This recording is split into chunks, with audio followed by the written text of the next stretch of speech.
Magic that wouldn't seem so natural. I studied and learned for a purpose, my dear. All right, Lamont, I realize all that. Magic that wouldn't seem so natural. Now the entire underworld has but one objective. To erase the shadow. And to me that means... Until they know what the shadow is and who he is, what can they do? Stop and think how many criminals are either dead or in prison because of our activities. Why, even now, tonight, as we sit quietly here, somewhere, an innocent human being may be in desperate trouble. Somewhere, perhaps, there is a problem that can never be solved, except by the shadow.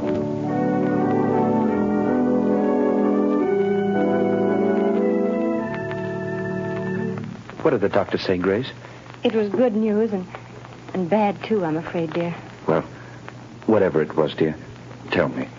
Well, he said the baby could be perfectly well again within a year. Oh, thank God for that. Poor kid. She's had a tough time. Well, what else? Well, this part isn't so good, Paul. She'll need treatments during all that time. Paul, treatments cost money. I know. Well, we'll have to manage somehow. You didn't do a very good job marrying me, dear. Darling. If I could only get a job. I've got my health and I've got brains.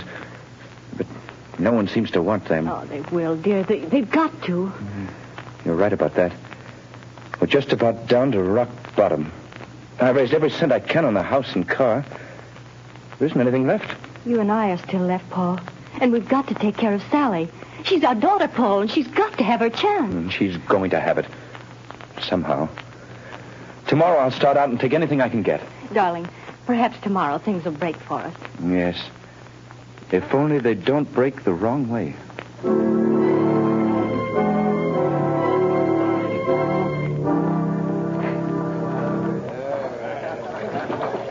more beds. Okay. Over here. Take these two How over, about some Bill. service? Excuse me, but are you the boss here? That's right. I'm looking for a job. Nothing doing, buddy. I'll do anything. Wait on table, wash dishes, anything at all. I don't need any more help. Well, how about delivering things? I've got a car. Nope, I don't deliver nothing. Sorry, don't need you. I see. All right. Thanks. Hey, you. What? You calling to me? Yeah, sit down. Have a beer. No, thanks. I don't drink. Anyhow, sit down. Meet a friend of mine named Lefty.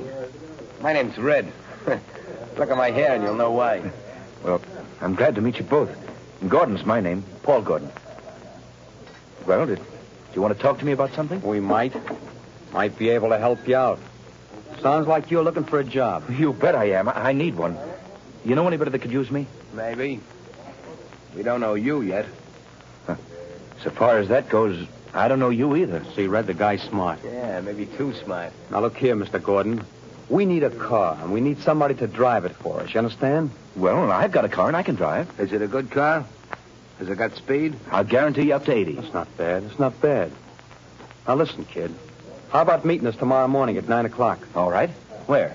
Well, let's see. We're going to, I got it. Right in front of the Uptown Bank. We got to go there first to cash a check. Well, how about $5 a day? That's so. But you remember, be there at 9 o'clock, or you don't get no job. Don't worry, I'll be there. I'll be there at 8 o'clock.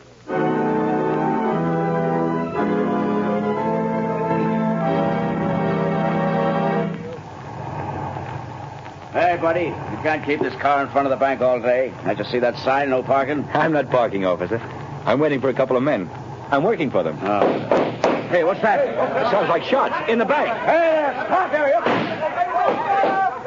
got him, Lefty. Here he is with the car. Come on, you start that bus for me. Step on it, fella. Hey, but you can't do that. Go on, I will shoot. Let him have it, Red. Hold him off. I'll hold him. Wish I'd never have shot that cop. Can't you get no more speed out of this car, fella? She's doing all she can. Shoot at their tires, Red. I missed him. Try the windshield. Say, let me out of this. Take the car. They'll think I'm in with you. That's just what we're figuring on. Now, here comes a curve. After you make that stop, get ready, Red. I'm ready. I'm just leaving the evidence. Put it under the seat cushion. Right. Okay, goodbye, Gordon. Thanks for the... Hey, wait, you guys.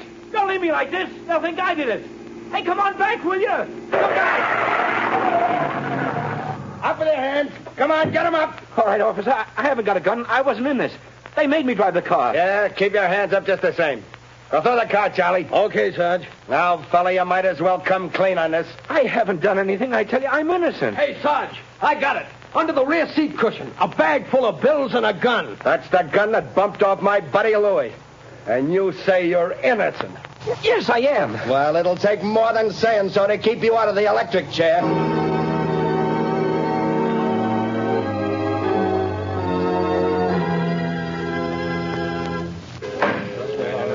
Order in the court.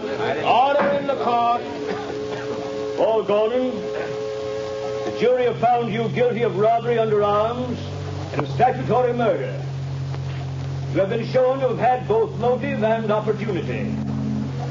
The prosecution has piled up a mass of incontrovertible evidence, and I myself have no doubt of your guilt. Therefore, in accordance with the law, I direct that you be taken from here to the place from whence you came, and that there you be put to death in the manner stated by the law. And may God have mercy on your soul. Hey, who was that? Where did that laugh come from? Who laughed? Bring that person before the court. Well, I don't know where he is, Your Honor. The laugh came from over there, in that corner. Yes. Yes, Your Honor, but there's no one in that corner. Only a shadow.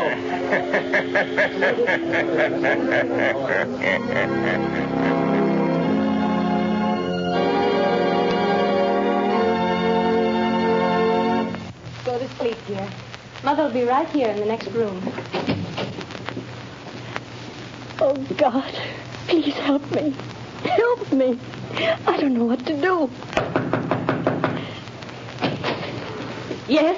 Who is it? My name is Margot Lane. I have a message for you, Mrs. Gordon. You're not a reporter, are you? No, I'm a friend. I've come to help. Oh, then please come in. What is it you want, Miss Lane? Mrs. Gordon, your husband has a friend who's going to help him. Here's $1,000 in cash. Huh? That's for you and Sally. 1,000? Who was it sent this to me? For that, I can't tell you. But the message with it is not to lose hope. Oh, then there is hope for Paul, then. The man who sent this to you never fails. Who is he? Well, that I can't tell you. But, Miss Lane, you know him. Sometimes I wonder whether I do. I love him. But I wonder whether I know him. What do you mean? It's hard to tell whether I really know the man or only his shadow.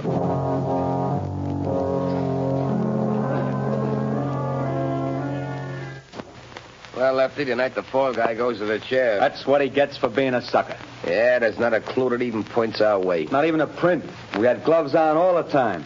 You had yours off for a minute when you were sitting next to him. Yeah, but I didn't touch the wheel. Then we ain't left a clue. You think so? Who said that? You, Lefty? No, I thought it was you. It was I. You cannot see me. Who are you? And where are you? I am here in the room, in the shadow.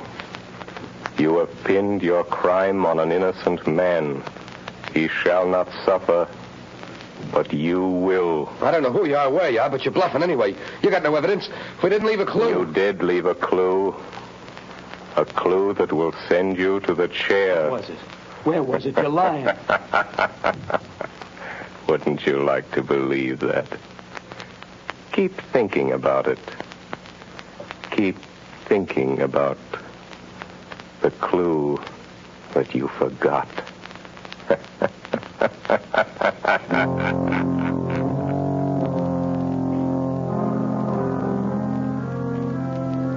Margot Lane. Paul Gordon is in the death house and is to die in the chair tonight. I am going to him now. We can still save him. Stand by for orders. In a few moments, we will return to the shadow. But before we do, let me stress this one fact. For home heating, anthracite is best. And America's finest anthracite is blue coal. Anthracite is the healthful fuel. It gives steady, uniform heat that helps prevent colds and cuts down doctor's bills. For with anthracite, there is no quick chilling of the house, such as you get with fuels of the on and off type, or with quick burning fuels that flare up and burn out.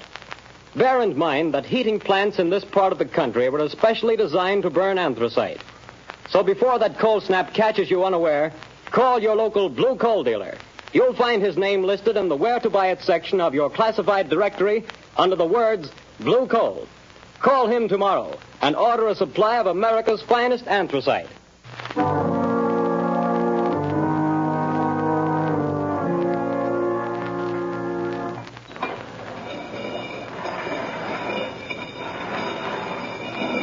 Gordon, have you got any word from the governor? I'm sorry, Gordon. The governor refuses to take any action. Then I've got to go. Tonight? At 11 o'clock. What time is it now? Almost 10. Is there anything I can do for you? No. Thank you, Gordon. Very well. These guards will move you to another cell. I'll be back in a little while. Ready, Gordon? Yes, Scott. We're just going to move you to another cell. What does it matter? The one you're going to is nearer. Nearer to the chair, is that it? Oh. All right. Let's go. All right, Gordon. Walk to the left. We'll be right here behind you.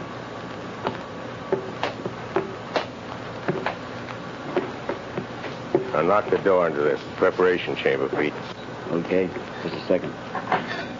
All right. Go on through, Gordon. Watch him, Pete. I'll shut the door.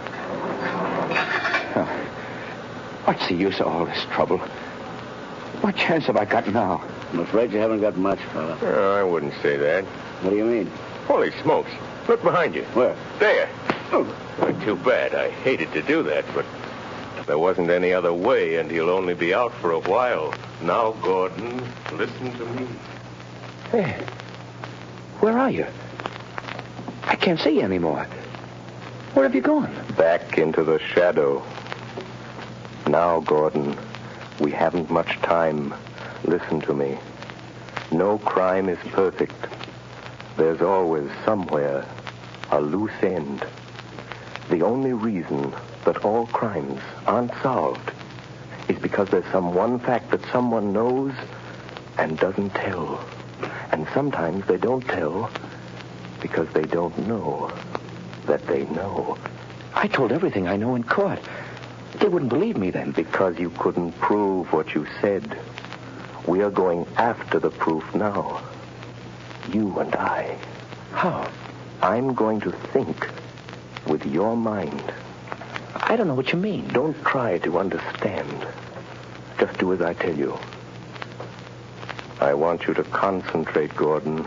Fix your mind on everything that happened that day. Make mental pictures. I'll see what you see. I'll try. No, Gordon. Stop thinking about your wife and baby. How did you know I was thinking about that? I saw it in your mind. I see in my mind the pictures you create in yours. Oh, like television? Yes, or like mental telepathy or mind reading, hypnotism, whatever you choose. There's no time to talk. Stop talking. Think. I will. I'm thinking now. The picture is getting clearer. That's better. Go on. The restaurant? The bar? Gordon, stop thinking about the electric chair. It blurs the picture. I'll try.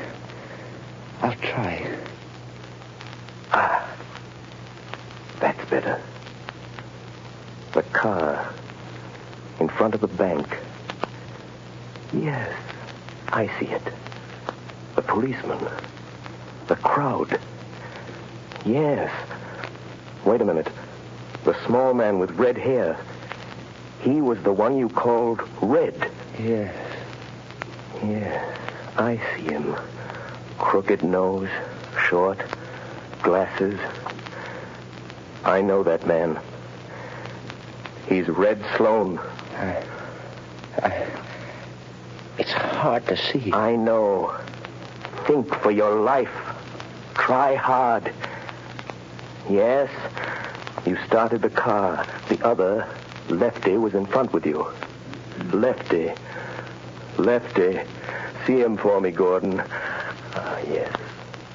A scar on his left cheek. Why didn't you mention that in court? I forgot. Never mind. Concentrate. Yes. Lefty couldn't keep you covered with a gun and look back at the same time. What did he do? He reached up and twisted the rear view mirror. Now we've got it. That's the loose end. That's where his thumbprint will be. Gordon, now I can save you. You've told the truth. You didn't know you knew.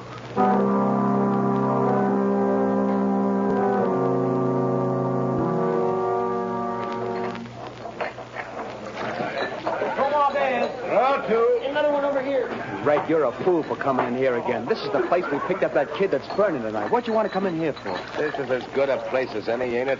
Hey, telephone for you, Lefty. Telephone? Yeah, maybe you never heard of it, but it's a great invention. But nobody knows I'm here. Well, somebody knows because they're waiting on the phone for you. It's over there on the wall. Okay. Don't be too long, Lefty. Hello?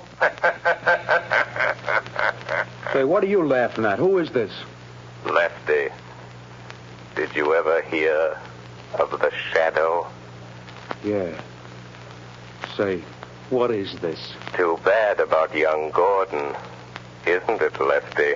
What do you know about that? The shadow knows. Who are you? What do you want? I want justice. Justice for Paul Gordon, Lefty. And I'm going to get it. But you ain't got no evidence. No. Perhaps there are some fingerprints, Lefty. Oh, no. We had gloves on. There couldn't be no fingerprints. Did you have gloves on all the time? Yeah, sure. I did. You're left-handed. Now listen carefully, Lefty. When you were sitting in the front seat of Gordon's car, your gun was in your left hand. Remember? Say, you ain't nobody, are you? It's just... Say... How do you know? What did you do with your right hand? My right hand? You took off your right glove, didn't you? Oh, no, I didn't. No, gosh, I'm going nuts. And you couldn't see the car that was chasing you because the angle of the rear view mirror was adjusted for the driver and you weren't driving, so... Do you remember what you did? No, I didn't take it off. Are you sure you didn't reach up with your bare right hand and turn that rear view mirror? Are you sure, Lefty? No, I didn't. Maybe I did that. If the police find that fingerprint, you'll burn, Lefty. Just the way young Gordon's going to burn. Tonight. Goodbye, Lefty. Hey, wait a minute. He hung up. No. I won't burn. Hey, Red! You certainly gabbed long enough. Say, who was the guy Never mind that. Where's that car of Gordon's now? In his garage. I guess I heard his wife. Listen. What? I got a hunch. There's some fingerprints of mine in that car. Red, we gotta wipe them off of there, or maybe we'll burn in that chair, too. Come on, let's go. But, Commissioner... I'm sorry, Miss Lane, but I don't see what we can do. But I tell you, Paul Gordon is innocent. The men who committed the crime are free. Where did you get this information? Oh, that I can't tell you. Miss Lane, Paul Gordon was convicted of murder by due processes of law. Tonight he pays for his crime in the electric chair. If the police listened to every crank who came in here claiming new But evidence... they can't send an innocent man to the chair. They can't do it. No, but they can send a guilty man. And according to the evidence, Paul Gordon is guilty. Commissioner, suppose that afterwards, when it's too late, they discover that Paul Gordon wasn't guilty after all. And suppose I testify that the police refused to listen. Well, what do you want me to do? If it's within reason, I'll do that. I want you to send some men to that garage. I want you to catch the guilty men and see that justice is done.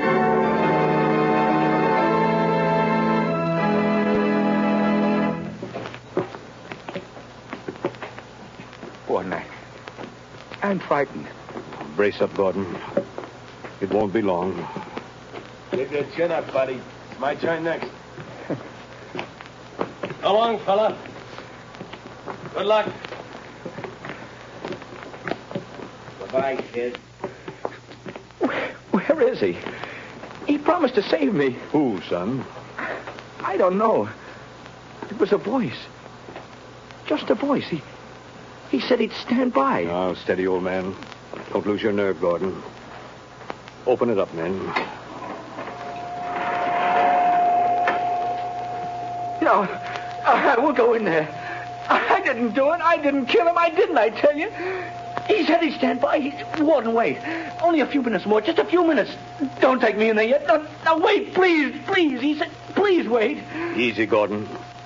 I'm sorry. But if I go in that door, I'm gone. It'll be too late then. Take him in, men. No, wait. Oh, where are you? Where's that voice? Where did he go? Please come back. Warden! Wait a minute, men. Well, what is it? Warden, wait. The governor's on the phone. He says stop. Hold up everything. What'd the governor say? He wants to talk to you on the phone, Warden. He says don't electrocute this man. They've got the other two guys in Gordon's garage trying to rub out some fingerprints. One of them was shot and died. But before he died, he spilled it all. This fellow didn't do it. It was a frame-up. Oh, thank God he got me in time. Gordon! Did you hear that? Yes. Yes, I heard it. That voice said he would. I'm free. You're not going to electrocute me, Warden. You're not. No, Gordon. The governor saved you. Governor? No, it wasn't the governor. It was somebody else. Or something else. But what do you mean, Gordon? Who saved you? I don't know. It was a voice. Just a voice. I never really saw him. He was only a shadow.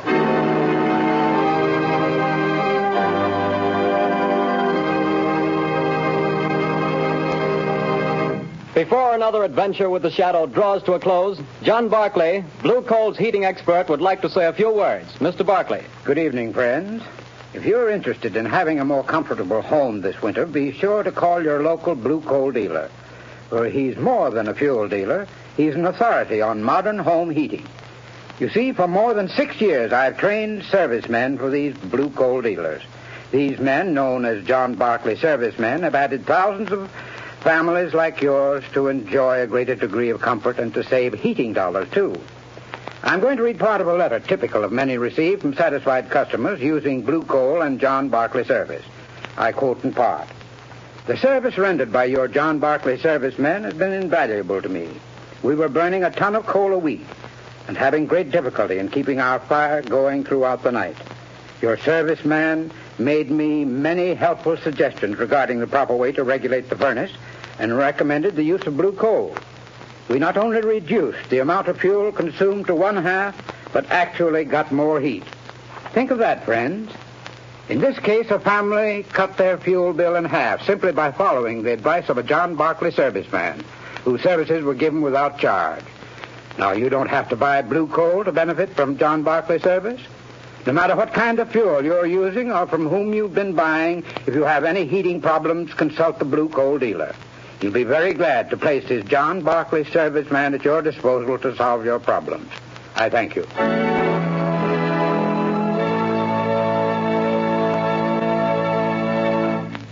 The story you have just heard is copyrighted by the Shadow magazine. Real names are never used in these Shadow stories.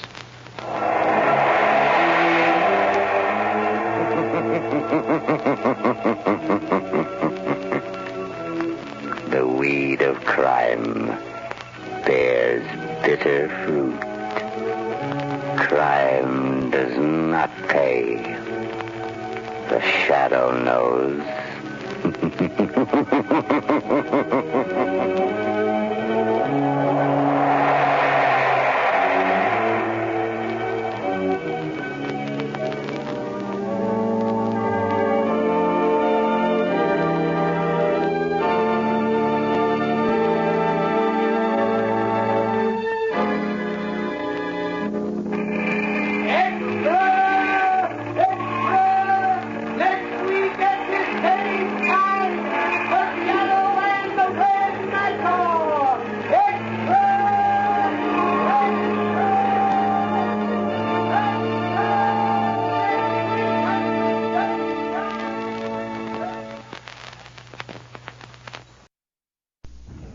Who knows what evil lurks in the hearts of men?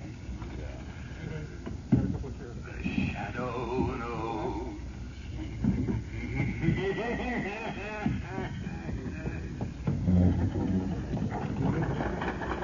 Blue Coal presents The Shadow, the man of mystery who strikes terror into the hearts of shopsters, lawbreakers, and criminals.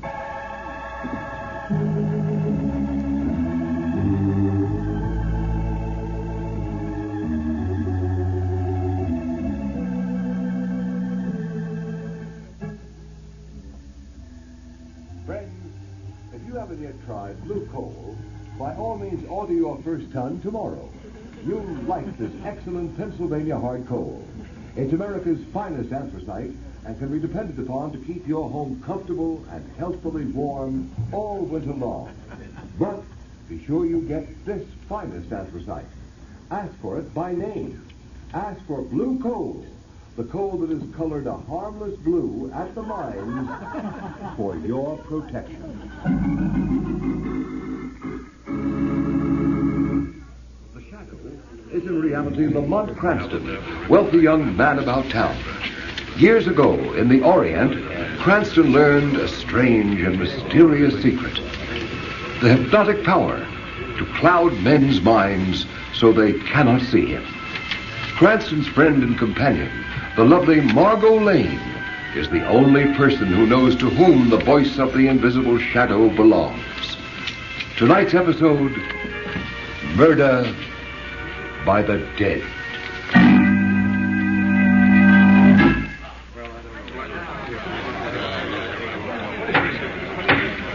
The court will come to order. The court will come to order. The prisoner will stand. Peter Swift, you've been found guilty of willful and deliberate murder after a fair and impartial trial. Have you anything to say before sentence is pronounced upon you? Yeah. I got something to say. Very well, be brief. Oh, I'll be brief, all right. You think you're gonna kill me, but you ain't. I'll get you, yes, you up on the bench there, and I'll get that district attorney, too. And just for good luck, I'll get the foreman of that crooked jury that railroaded me. Do you understand? Perfectly. Your threats against the district attorney and the foreman of the jury will, I am sure, go as unnoticed as your threat against myself. Peter Swift, I hereby sentence you to be taken from here to the place from whence you came, and that there you be executed in the manner provided by the law. And may God have mercy on your soul. You will hang me, will you, you old fool? I'll get you, all three. And if I can't get you living, I'll get you dead. Take him away.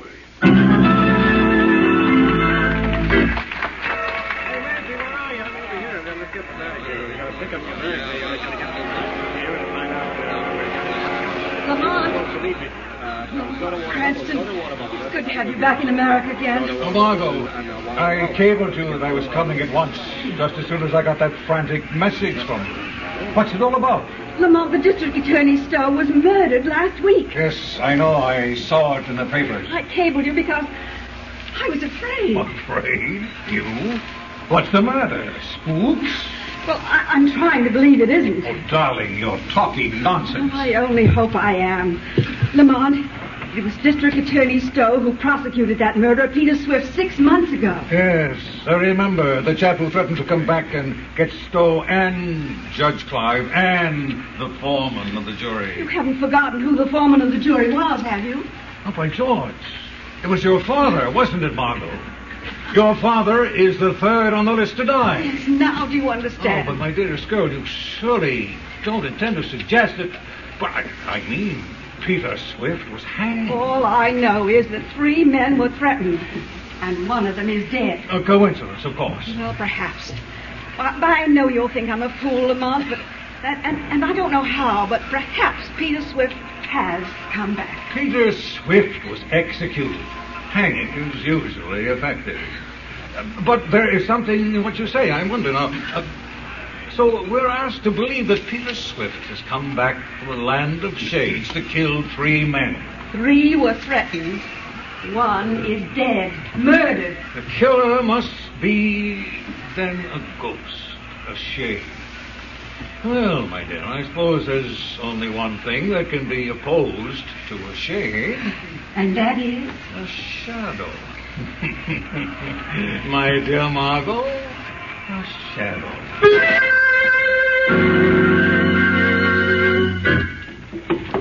Will there be anything else, Judge Clive? No, that's all, Taylor. You might as well go to bed. I've got some work to do here in the library.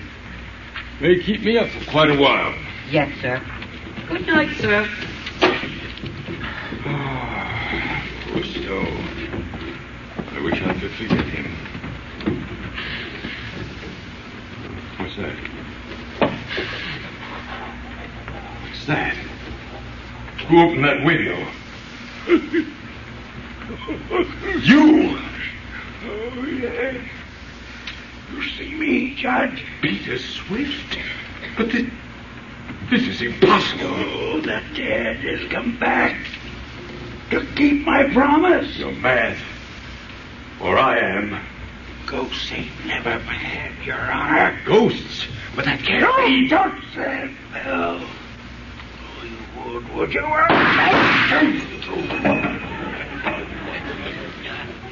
That's 2 of them. 1 more to go.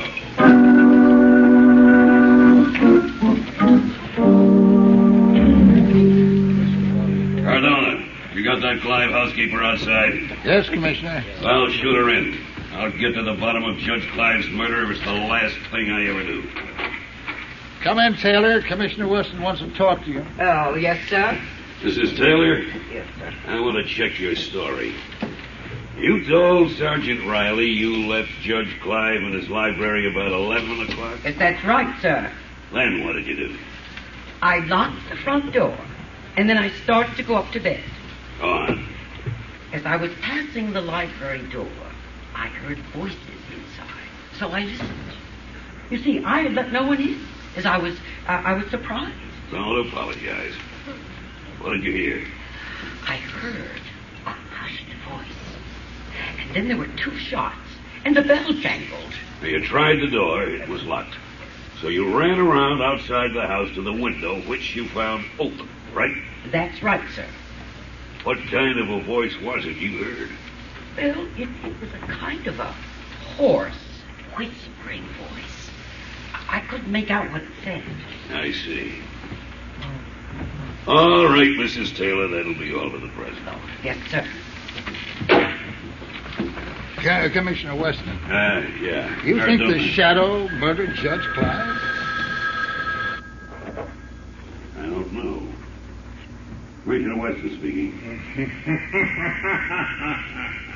You. So, you recognize my voice, Commissioner? I'm flattered.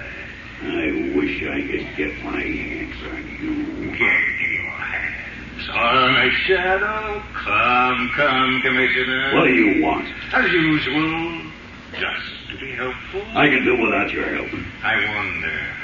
However, I've got a little suggestion for you. Have you ever thought of exhuming the body of Peter Swift? Peter Swift has been dead for 6 months. What do you want me to do? Get you a lock of his hair? Trace this conker. Don't bother. I'm barking from a booth at Union Station, and I'll be gone before you can get anyone here. No, Commissioner, I don't want a lock of Peter Swift's hair. Even if I did, I suspect you couldn't get it for me. I imagine he's still wearing it. Yeah, maybe. In his car. I wonder. District Attorney Stowe and Judge Clyde have been murdered. There's only Mr. Lane left. I don't believe in ghosts. No. But you believe in his shadow, don't you? Hello. Hello. He's hung up. What was that all about? Cardona, get an order for the exhumation of Peter Swift's body.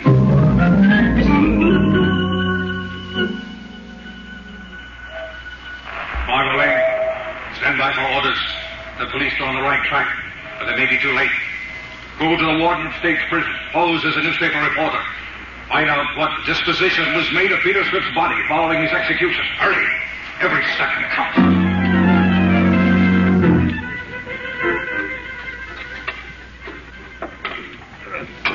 Sure planted him deep, didn't they, Commissioner? I don't want any cracks on it, Cardinal. Haven't they gotten down to that coffin yet? How you coming, boys? Just hit the coffin, sir. We'll have it out soon now. Well, snap into it and get the ropes on. I don't care much about this job, Cardona. Digging up murderers in the middle of the night isn't my style. I'll have to take charge, sir. I know mine.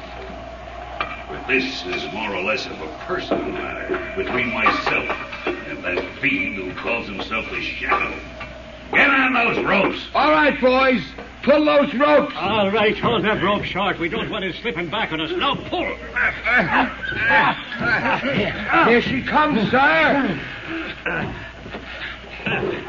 All right. Get busy with those screwdrivers and get the lid off. It's just nailed on, Commissioner. Then pry it off.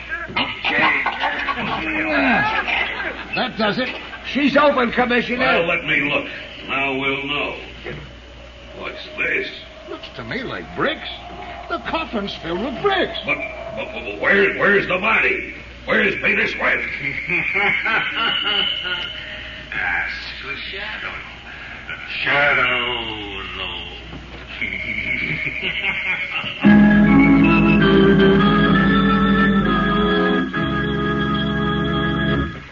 While we're waiting for the Shadow, I want to pass on a bit of advice of particular interest to all homeowners. If you're anxious to cut down your doctor's bills this winter, to keep your family free from a lot of sniffles and colds, then by all means burn anthracite or hard coal, because anthracite is the healthful fuel. It gives steady, even, healthful heat, in contrast to the flashy kind of heat you get from the on and off types of quick-burning fuels. And friend, don't forget this point. Furnaces, cook stoves, and space heaters in this section of the country were especially designed to burn anthracite. And to get America's finest anthracite, ask for blue coal. Blue coal burns long and evenly, with the furnace dampers practically closed. There's no waste up the chimney. It gives economical as well as healthful heat. Blue coal is mined by the Glen Alden Coal Company, the world's largest producers of Pennsylvania anthracite. It is laboratory tested at the mines for purity and for uniformity of size. If you have never tried blue coal, place a trial order tomorrow. You'll find the name of your nearest blue coal dealer listed in the Where to Buy It section of your classified telephone directory under the name Blue Coal.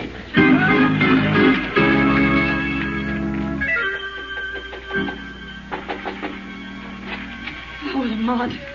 Thank heavens you're back. Well, come in, Margot. Lamont, I was right about Peter Swift. I was right. Yes, I know you were. I found out from another source. My darling, you're trembling. What's the matter? Oh, I'm all right. I've just come from the prison now. I guess all that talk about bodies and executions has unnerved me a little.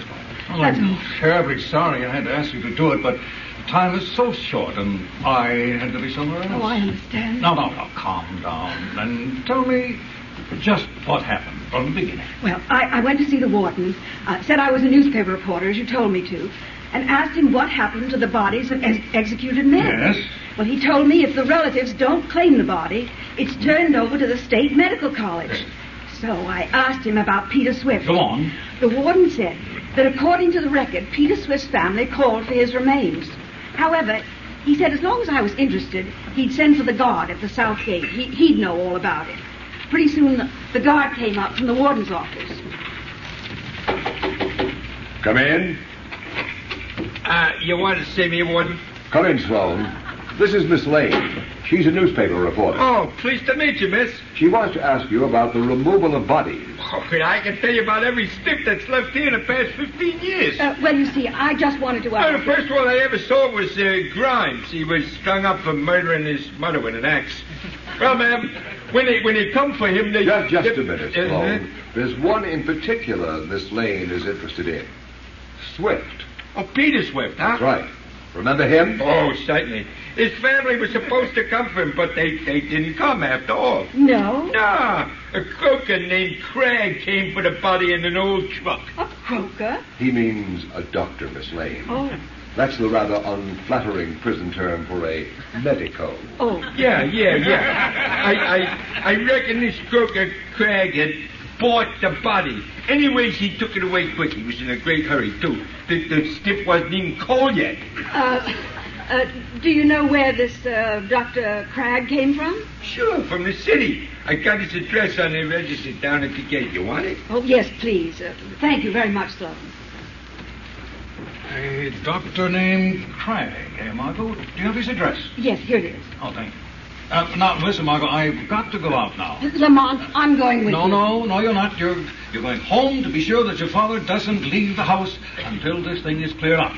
I don't think it'll be for long, but I don't want to take chances on his safety. But where are you going? Shadow is going to pay a visit to a certain Dr. Cragg.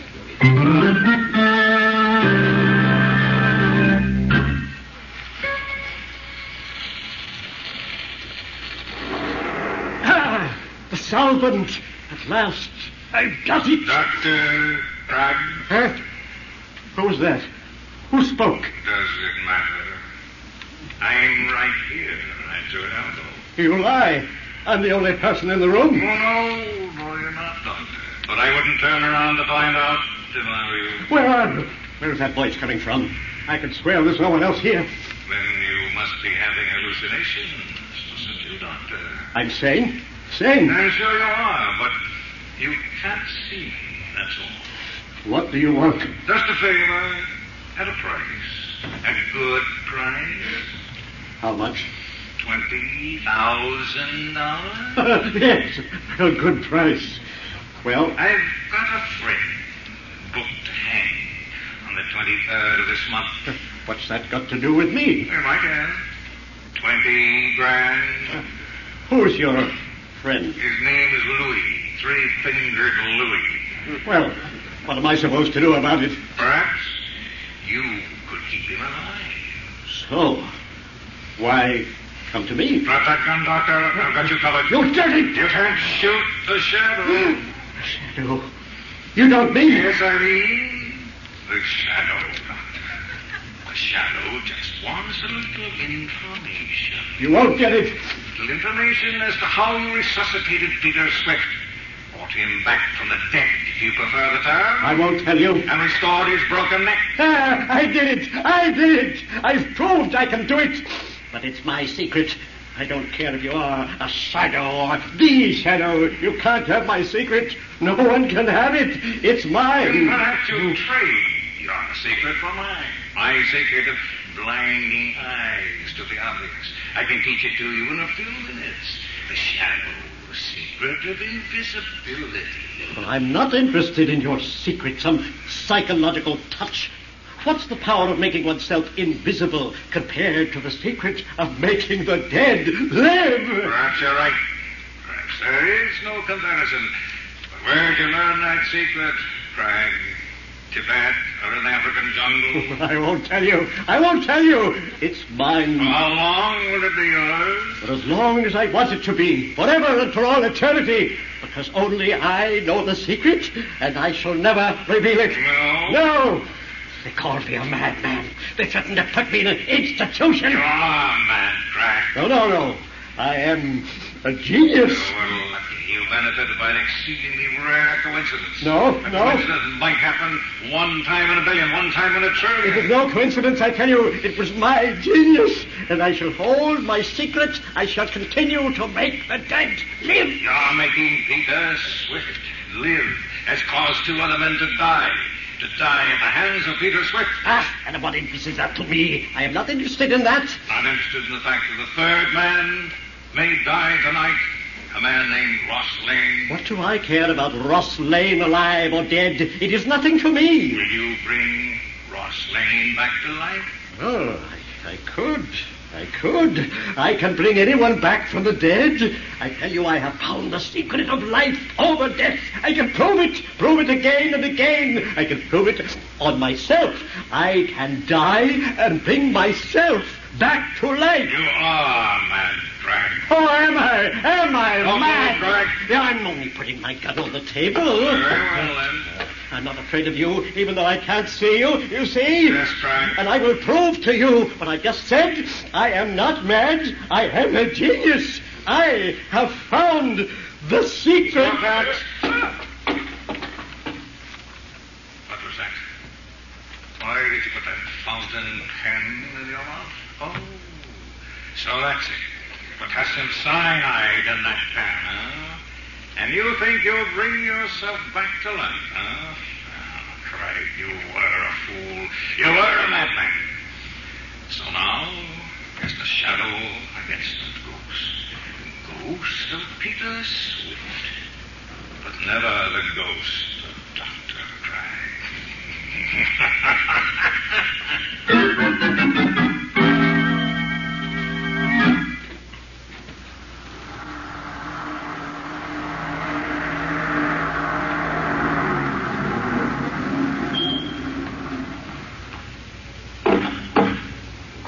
That you, Jenkins? Good. I'll be right out. But Mr. Lane, sir, Miss Margot left strict instructions that she were not to go out of the house. Oh, she did. Well, when she comes back, you tell her I went out. I'm not going to be ordered around by my own daughter as if I were a child of 3. Ridiculous. I can take care of myself. Open the car, Jenkins. But Mr. Lane, the danger my eye. I'm going straight to my own club. It's my own car with my own chauffeur. The club, Jenkins. Yes, sir.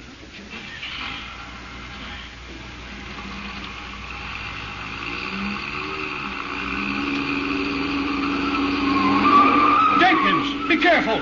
You turn that corner on 2 wheels. Remember, I have a weak heart. Drive carefully. Jenkins, did you hear me? Jenkins, what's the matter with you? Stop the car this instant. Jenkins, why, you're not Jenkins. Remember me? Ross Lane? Why, you're Peter Swift.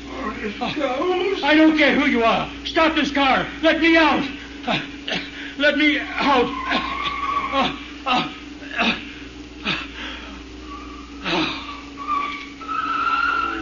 Fool. Went and croaked by himself.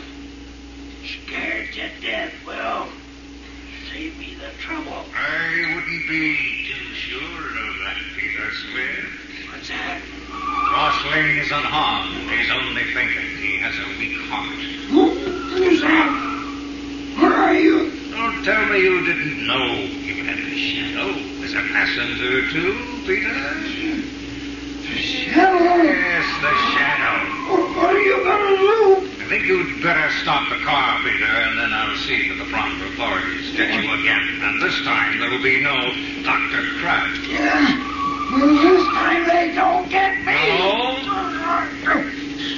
Shadow or no shadow, I'm driving this car, and you don't dare touch me if you do. And when they get you, Peter, they'll take you up on that little platform and blindfold you. And then they'll put a noose around your neck. It'll be hard for them to find you. Your driving is positively reckless, Peter. I think the emergency brake is indicated.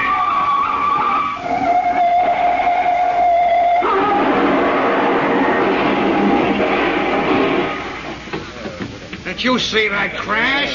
That drunken driver! That car's a total wreck. We have got 3 head-ons. There's 2 men in there. Please let me in. I'm a doctor.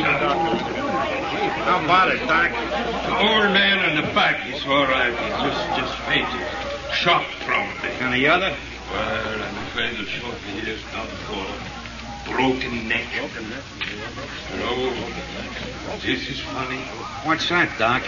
The sofa has a metal brace on his neck now. He must have broken it once before.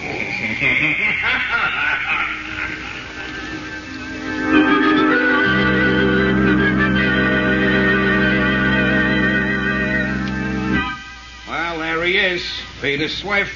The only guy that ever died twice. Yeah, we're giving him a swell funeral, all right. I bet there's guys from every mob in town, right in this room. Don't he look natural? Worse than natural. And cast your lamps on the reed. Yeah, Peter liked flowers. They used to let him mow the grass and sing. Who sent this little bunch of funny blue flowers? Huh? Oh, them is forget-me-nots. Well, ain't there no card? I guess there is at that. My gosh. Look here. Huh? What does it say? The shadow.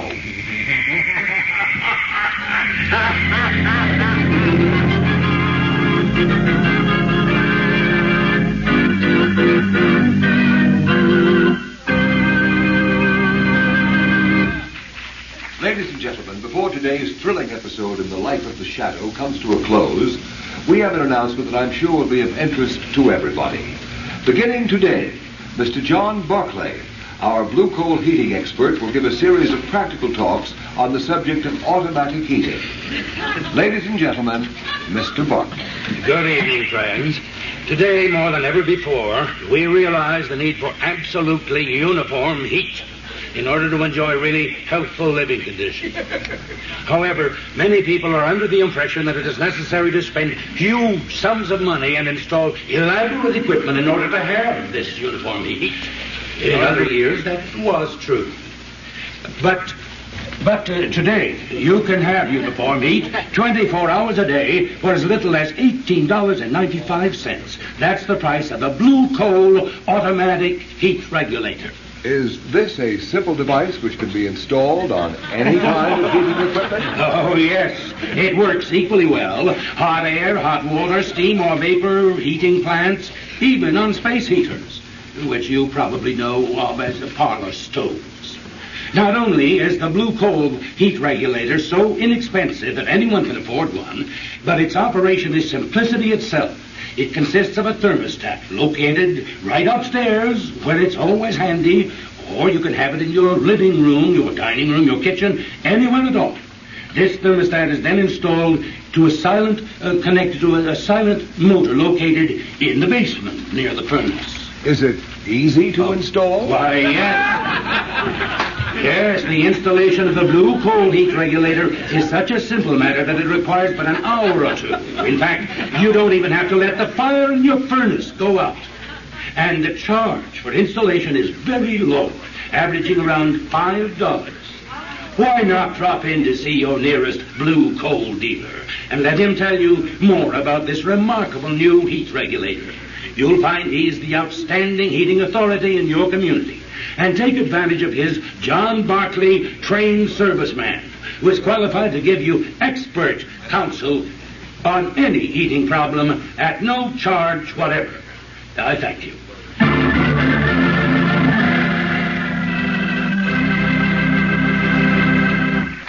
The story you have just heard is copyrighted by the Shadow magazine. Any similarity to persons living or dead is purely coincidental. Weed of crime bears bitter fruit. Crime does not pay. The shadow knows.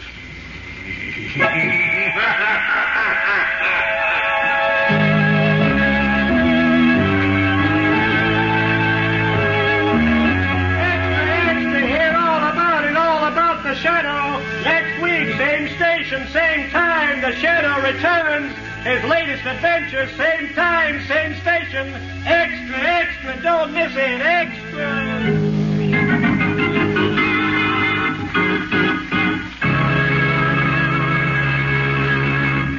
Our cast tonight has included Dwight Weist, Margot Stevenson, Parley Bear, Jackson Beck, Arnold Moss, Sidney Sloan, Trudy Warner, Arthur Anderson, Dick Osgood, John Nanovic, organist Rosa Rio, and Terry and Ken Ross on sound effects. Is there another name I should mention? And of course, Carl Weber as John Barclay. This is your announcer, Ken Roberts, who joins with the cast in extending our appreciation to the creator of the shadow, Mr. Walter Gibson.